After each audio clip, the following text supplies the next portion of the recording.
اعوذ باللہ من الشیطان الرجیم بسم اللہ الرحمن الرحیم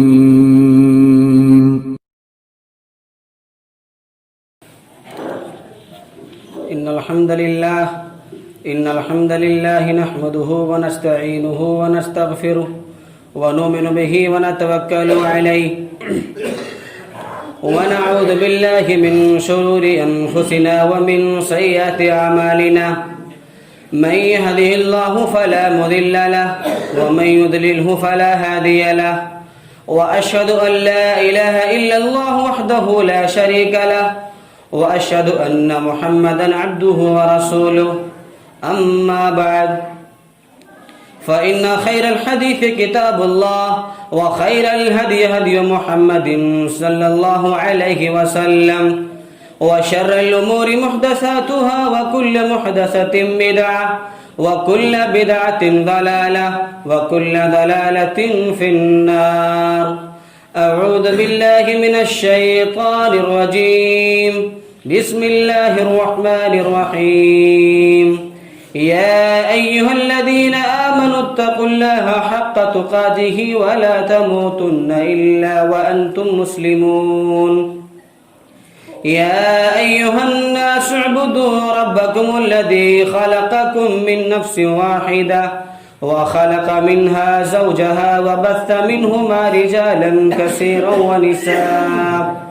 واتقوا الله الذي تساءلون به والأرحام إن الله كان عليكم رقيبا. بسم الله الرحمن الرحيم. قاف والقرآن المجيد بل عجبوا أن جاءهم منذر منهم فقال الكافرون هذا شيء عجيب أإذا متنا وكنا ترابا ذلك رجع بعيد قد علمنا ما تنقص الأرض منهم وعندنا كتاب حفيظ. بل كذبوا بالحق لما جاءهم فهم في أمر مريج أفلم ينظروا إلى السماء فوقهم كيف بنيناها وزيناها وما لها من فروج والأرض مددناها وألقينا فيها رواسي وأنبتنا فيها من كل زوج بهيج